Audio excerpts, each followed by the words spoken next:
राजकुमार, मंत्री का पुत्र और सौदागर का बेटा तीनों पक्के दोस्त थे। बचपन से ही वे साथ रहते, साथ पढ़ते और हर काम एक साथ ही करते थे। तीनों बड़े हो गए थे, लेकिन फिर भी एक दूसरे से अलग नहीं होते थे। सौदागर का पुत्र शादीशुदा था, परंतु वह अपनी पत्नी से अधिक समय अपने दोस्तों के साथ बिताता था। यह देखकर सौदागर के पुत्र की पत्नी बहुत परेशान हो गई। उसने अपने पति से कहा, अब तुम्हारी शादी हो चुकी है और मैं तुम्हारे घर आ गई हूं, इसीलिए तुम्हें मेरे साथ समय बिताना चाहिए और दोस्तों को भूल जाना चाहिए। लेकिन सौदागर का पुत्र अपने दोस्तों से बहुत लगाव रखता था, इसलिए वह उन्हें कभी नहीं भूल पाया। जैसे तैसे वह हमेशा उनके पास चला जाता। यह बात उसकी पत्नी को अच्छी नहीं लगी और एक दिन वह मायके चली गई। जब वह मायके चली गई तो सौदागर और उसकी पत्नी बहुत क्रोधित हुए और अपने पुत्र को डांटते हुए बोले, यह सब तुम्हारी वजह से हुआ है। तुम्हारी पत्नी तुम्हें छोड़कर चली गई क्योंकि तुम उसके साथ न रहकर अपने दोस्तों के साथ रहते हो। तुम्हें शर्म आनी चाहिए। अभी जाकर अपनी पत्नी को वापस लेकर आओ, वरना तुम्हें इस घर में आने की कोई जरूरत नहीं है। यह सुनकर सौदागर का पुत्र डर गया और अपने दोस्तों के पास जाकर बोला, मित्रों, मेरी पत्नी मुझसे नाराज होकर मायके चली गई है। मेरा कर्तव्य बनता है कि मैं उसे वापस लाऊं। जब तक मैं उसे लेकर नहीं आ जाता, तब तक तुम्हें मेरे बिना रहना पड़ेगा। राजकुमार और मंत्री के पुत्र ने कहा, मित्र, तुम हमारे दोस्त हो, हम तुम्हें अकेला कैसे जाने देंगे? हम भी तुम्हारे साथ चलेंगे। सौदागर के पुत्र ने समझाया, तुम दोनों मेरे साथ ससुराल तक चलो, लेकिन अंदर मत जाना। नगर में कहीं रुक जाना। मैं अकेला जाकर अपनी पत्नी को लेकर आऊंगा और फिर हम तीनों साथ घर लौटेंगे। यह बात तीनों को अच्छी लगी और वे मिलकर सौदागर के ससुराल की ओर निकल पड़े। वहां जाकर राजकुमार और मंत्री का पुत्र रुक गए और सौदागर का बेटा अपने ससुराल चला गया। जहां राजकुमार और मंत्री का पुत्र रुके थे, वहां एक पुरानी हवेली थी। उस हवेली में एक वेश्या रहती थी और हवेली के पास ही एक बूढ़ी औरत एक झोपड़ी में रहती थी। जब राजकुमार और मंत्री पुत्र वहां पहुंचे तो बूढ़ी औरत उन्हें देखकर रो पड़ी। यह देखकर मंत्री का पुत्र आश्चर्यचकित हो गया और सोचने लगा कि वह हमें देखकर क्यों रो पड़ी। तभी राजकुमार की नजर हवेली पर पड़ी। हवेली की छत पर वही वेश्या खड़ी थी। उसका रूप किसी अप्सरा जैसा था। वह इतनी सुंदर और मनमोहक थी कि जो भी उसे देखे उसके प्रेम में पड़ जाए। उसके पास एक सम्मोहन थी। उसकी आंखों में कुछ अलग जादू थी। राजकुमार उसे देखकर पागल सा हो गया और मंत्री के बेटे से बोला, मित्र, वह मुझे बहुत पसंद आ गई है। मैं आज रात उसके साथ समय बिताना चाहता हूं। मंत्री पुत्र ने बोला, तुम्हारी जो मर्जी है वह करो।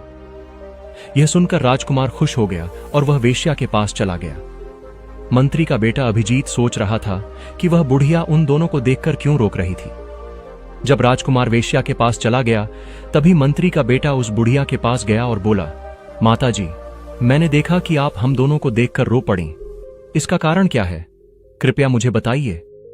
बुढ़िया रो पड़ी और बोली, पुत्र, इस हवेली में जो वेश्या रहती है, उसके भीतर एक भयंकर सांप रहता है। जब कोई पुरुष उसके पास जाता है और रात में वहीं रुकता है, तो आधी रात को वह सांप उसके शरीर से बाहर निकलकर उसे मार डालता है और सुबह होते ही फिर से वेश्या के भीतर चला जाता है। इसी तरह बहुत सारे पुरुष मर चुके हैं और सुबह उनके शव बाहर मिलते हैं। तुम दोनों को देखकर मैं इसलिए रो पड़ी कि मुझे यह आभास हुआ कि तुम दोनों में से कोई उसके पास जाकर मोहित हो जाएगा और रात को उसके साथ ठहर जाएगा।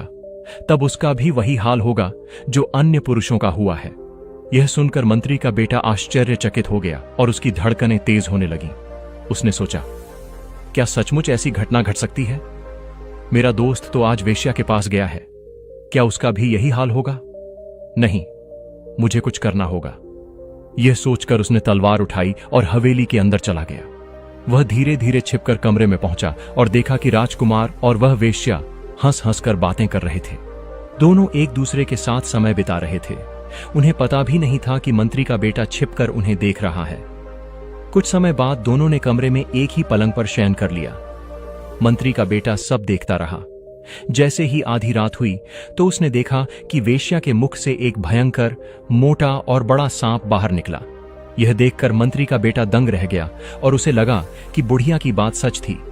वह तुरंत तलवार लेकर तैयार हो गया। जैसे ही सांप राजकुमार को डसने के लिए आगे बढ़ा, मंत्री के बेटे ने अपनी तलवार से वार किया और एक ही चोट में सांप को 2 टुकड़ों में काटकर समाप्त कर दिया। उसी समय वेश्या भी मर गई। मंत्री का बेटा सावधानी से उस सांप के शव को पलंग के नीचे छिपा दिया और धीरे धीरे हवेली से बाहर निकल पड़ा।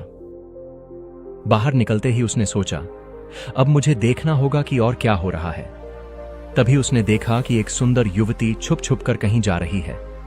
ध्यान से देखा तो वह तो उसके मित्र सौदागर के पुत्र की पत्नी थी। मंत्री का बेटा आश्चर्यचकित हो गया। यह इतनी रात को चुपके चुपके कहां जा रही है? उसने उसका पीछा करना शुरू कर दिया। वह युवती धीरे धीरे चलते हुए एक श्मशान में जा पहुंची। श्मशान में पहले से एक तांत्रिक बैठा था। तांत्रिक ने जैसे ही युवती को देखा, वह चिल्लाया, तुम इतनी देर से क्यों आई? मैं कब से तुम्हारी प्रतीक्षा कर रहा हूं। युवती बोली, क्या बताऊं, आज मेरा पति आ गया है। मैं तो बहाना बनाकर उससे पीछा छुड़ाकर आई हूं, लेकिन वह मेरे पीछे पीछे घर तक आ गया। लगता है कि कल मुझे अपने साथ ले जाएगा।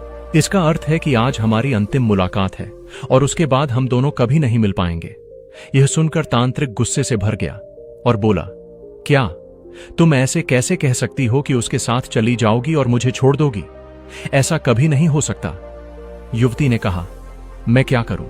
मेरे पिता और घर वालों ने जो कहा है वही करना मेरे लिए बाध्यता है। यह सुनकर तांत्रिक और अधिक क्रोधित हो गया और बोला, नहीं, अगर तुम मेरी नहीं हो सकती तो किसी और की भी नहीं हो सकती। यह कहकर उसने उस युवती की नाक काट दी।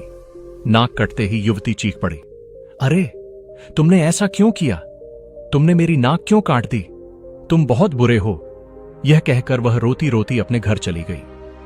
मंत्री का बेटा उसकी पीछे पीछे सब देख रहा था। उसने जैसे ही तांत्रिक को देखा, वह क्रोधित हो गया और बोला, यह तांत्रिक ही मेरे दोस्त को धोखा दे रहा था और अब उसने उसकी पत्नी की नाक भी काट दी। यह बहुत बुरा हुआ। इतना कहकर मंत्री के बेटे ने तलवार उठाई और तांत्रिक को वहीं मार डाला। फिर उसने उसके शव को पास के एक पेड़ के नीचे छिपा दिया और वहां से चला आया।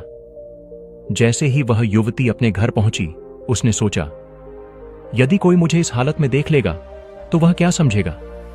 मेरी चरित्र छवि कलंकित हो जाएगी। उसे लगेगा कि मैं तांत्रिक के साथ प्रेम संबंध में हूं। फिर मेरा क्या होगा? सब मुझे बुरी नजर से देखेंगे। नहीं नहीं, मुझे कुछ करना चाहिए। यह कहकर उसने जोर जोर से चिल्लाया, देखो देखो, मेरे पति ने मेरा क्या हाल कर दिया है। आज जाकर क्रोधित होकर उसने मेरा नाक काट दिया है। आओ देखो क्या कर दिया है मेरे पति ने। यह शब्द सुनकर वहां मौजूद सभी लोग, युवती का पिता, सौदागर का बेटा, अचंभित रह गए और कांपने लगे। अरे ये क्या हो रहा है? मैं अपने पत्नी का नाक काटूंगा? मैं तो उसे लेने आया था। सौदागर का बेटा कहता रहा, पर किसी ने उसकी बात नहीं सुनी। फिर लोगों ने राजा के सैनिकों को बुलाया और बोले, इसे ले जाओ और राजा के सामने पेश करो। सैनिकों ने उस आदमी के हाथ बांधकर उसे राजमहल ले जाया। सोचा गया कि अभी नहीं, कल सुबह राजा आदेश देंगे, तब तक तुम राजा के हाजत में रहो। यह कहकर उसे हाजत में बंद कर दिया गया।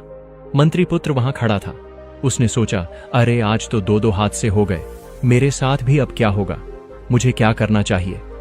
फिर बोला, अब मैं क्या करूंगा? अब मैं कहां जाऊं? दूर से एक मंदिर दिखाई दिया। उसने निश्चय किया कि वह वहां जाकर रात गुजार लेगा। जैसे ही वह मंदिर के पास गया, उसे कुछ बातें सुनाई दी। उसने छिपकर सुनना शुरू किया। उधर 4 चोर मंदिर के सामने बातें कर रहे थे। पहले ने कहा, अगर आज हमें बहुत सारा धन संपत्ति मिल जाए तो मैं सब लोगों को खाने के लिए दूंगा। दूसरे ने कहा, अगर हमें चोरी में बहुत सारा धन मिल जाए तो मैं तुम सबको बहुत सारे उपहार दूंगा। तीसरे चोर ने कहा, अगर चोरी में हमें बहुत धन मिले तो मैं इस मंदिर को सोने का मंदिर बना दूंगा। चौथे ने कहा, नहीं नहीं, अगर आज हमें बहुत सारा सोना चांदी मिल गया तो मैं आज ही जाकर राजा की बेटी को यहां लाकर बलि चढ़ा दूंगा। फिर सभी ने मंदिर में स्थित भगवान को प्रणाम किया और चोरी हेतु निकल पड़े। मंत्री का बेटा यह सब सुन रहा था। उसने मन ही मन सोचा, ये सब क्या कह रहे हैं, देखते हैं। कुछ समय बाद वे चारों चोर मंदिर के पास लौटे। उनके पास बहुत सारा सोना, चांदी और हीरे थे। वे बहुत खुश थे और सोच रहे थे, देखो आज हमें कितना मिला। हमारे प्रण के अनुसार आज ही रात को राजा की बेटी की बलि देनी होगी। यह सोचकर चारों चोर राजमहल की ओर निकल पड़े। मंत्री का बेटा चुपचाप सुन रहा था और बोला, हे हरि, मैं क्या सुन रहा हूं? क्या वे सचमुच राजकुमारी को यहां बलि दे देंगे? नहीं नहीं, ऐसा कैसे हो सकता है? मेरे होते हुए मैं किसी निर्दोष को मरते हुए नहीं देख सकता। यह कहकर वह मंदिर के अंदर गया और चोरों के आने की प्रतीक्षा करने के लिए छिप गया। चारों चोर धीरे धीरे और चालाकी से राजमहल के भीतर घुसे। उन्होंने देखा कि राजमहल सुनसान है, इसलिए वे चुपके से राजकुमारी के कक्ष में दाखिल हो गए। खिड़की के रास्ते से जाकर वे राजकुमारी के कमरे तक पहुंचे। बहुत सावधानी से उन्होंने राजकुमारी को उठाकर मंदिर के पास ले जाया। राजकुमारी की नींद खुली तो वह चारों चोरों को देखकर डर गई और हड़बड़ा उठी। उसने रोते हुए कहा, यह क्या हो रहा है?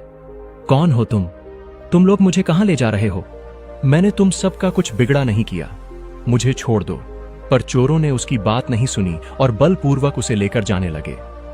चौथा चोर राजकुमारी को बलि देने के उद्देश्य से मंदिर के अंदर ले गया। उसी समय मंदिर के भीतर पहले से ही मंत्री का पुत्र मौजूद था। जब चौथे चोर ने राजकुमारी को बलि देने के लिए आगे बढ़ा तो मंत्री के पुत्र ने पीछे से आकर उसे मार दिया। मंत्री के पुत्र को देखकर राजकुमारी चौंक गई और बोली, तुम कौन हो? तुम यहां क्या कर रहे हो? मुझे क्यों यहां लाए हो? मुझे छोड़ दो। मंत्री पुत्र ने कहा, डर मत, मैं तुम्हें कुछ नहीं करूंगा। मैं तुम्हें बचाने आया हूं। चुपचाप यहीं रुको और मुझे अपना भाई समझ लो। पर राजकुमारी उस पर मोहित हो चुकी थी। बाहर 3 और चोरों ने हमला किया। मंत्री के पुत्र ने उन सभी को मार दिया, कोई भी बचा नहीं। तब मंत्री पुत्र बोला, अब तुम बिना किसी डर के अपने घर जा सकती हो। तुम्हारे जीवन में अब कोई खतरा नहीं है। राजकुमारी ने मंत्री के पुत्र को देखकर कहा, मैं एक राजकुमारी हूं और मेरा राजमहल यहां से बहुत दूर है। मैं अकेली हूं, इतनी रात में कैसे जा सकती हूं? तुम एक काम करो, मुझे महल के पास छोड़ दो और फिर मैं आगे चला जाऊंगी। मंत्री पुत्र ने सोचकर कहा, ठीक है।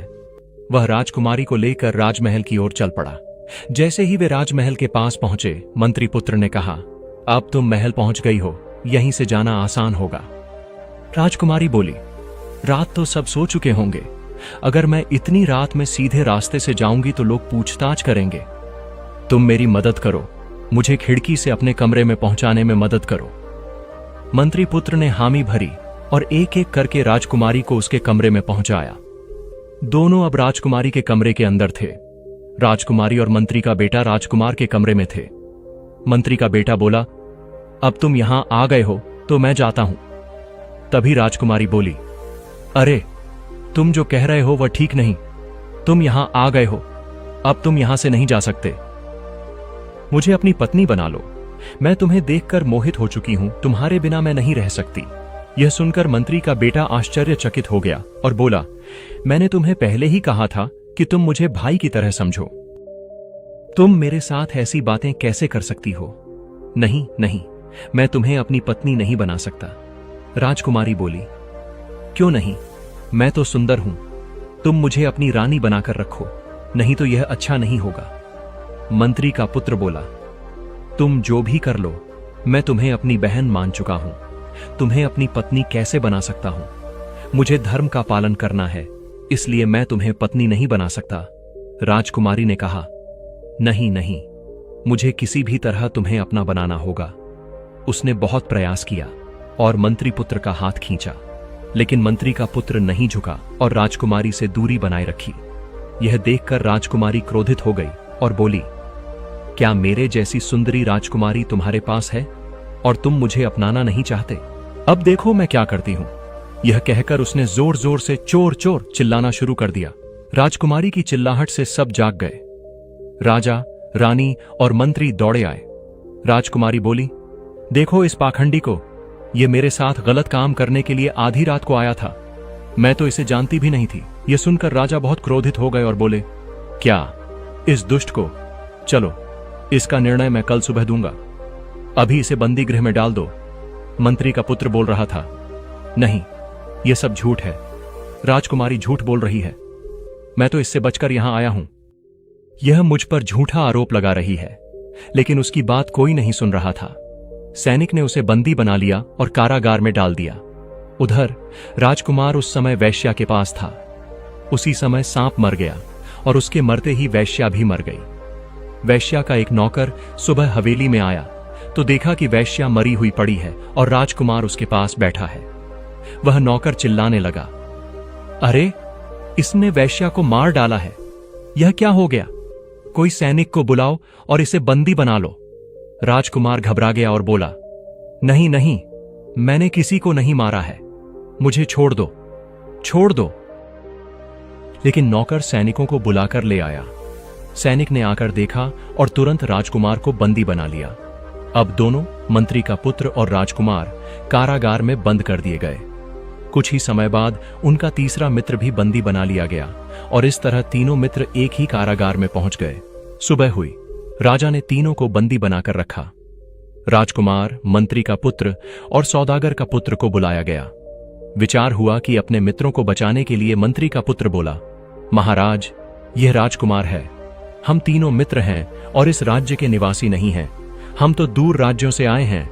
हमारे मित्र सौदागर के पुत्र का ससुराल यहां था, इसलिए हम उसकी पत्नी को लेने के लिए यहां आए थे, लेकिन हम तीनों फंस गए। अब मैं सच बताता हूं, पहले मेरी बात सुन लीजिए। मेरे मित्र राजकुमार ने उस वैश्या को नहीं मारा है। दरअसल उसे एक सांप ने मारा। उस वेश्या के मुख से एक सांप निकल आता था। जब वो सांप मर गया, वैश्या भी मर गई। अगर आपको प्रमाण चाहिए तो जाकर वेश्या के पलंग के नीचे देख लीजिए, वहां आपको सांप का मरा हुआ शरीर मिल जाएगा। मैंने ही उसे वहां रखा था। एक सैनिक गया और यह देखकर राजा से बोला, महाराज, यह सच बोल रहा है। राजकुमार की कोई गलती नहीं है, उसे छोड़ दिया जाए। राजा ने राजकुमार को मुक्त कर दिया। अब बारी आई सौदागर के पुत्र की। मंत्री पुत्र बोला, महाराज, मेरे दोस्त पर झूठा आरोप लगाया जा रहा है। उसने अपनी पत्नी की नाक नहीं काटी। उसकी नाक तो उसके प्रेमी तांत्रिक ने काटी थी। उसी तांत्रिक को मैंने मार दिया। यदि आपको प्रमाण चाहिए तो आप श्मशान में जाकर बड़े पेड़ के नीचे देख लीजिए, वहां आपको तांत्रिक का शव मिलेगा। राजा ने एक सैनिक को भेजा। सैनिक ने जाकर देखा और लौटकर कहा, महाराज, इस बार भी यह सच बोल रहा है। सौदागर का पुत्र निर्दोष है, इसे भी छोड़ दिया जाए। राजा ने उसे भी निर्दोष साबित कर दिया। अब बारी आई मंत्री पुत्र की। उसने कहा, महाराज, मैंने राजकुमारी का जीवन बचाया है। चारों चोरों ने राजकुमारी को बंदी बनाकर मंदिर में बलि देने के लिए लाया था, लेकिन मैंने राजकुमारी को बचा लिया। किंतु अब वही राजकुमारी मुझे ही झूठे आरोप में फंसा रही है। यदि आपको प्रमाण चाहिए तो मंदिर में जाइए, वहां आपको चोरों के मृत शरीर मिल जाएंगे। राजा ने सैनिक भेजा। सैनिक ने जाकर देखा और सच पाया। उसने लौटकर राजा को सब बता दिया। राजा ने प्रसन्न होकर मंत्री पुत्र को भी मुक्त कर दिया। अब तीनों मित्र मुक्त हो गए थे। राजा ने क्रोध में आकर उन दोनों लड़कियों, सौदागर के पुत्र की पत्नी और अपनी राजकुमारी को मृत्युदंड दे दिया।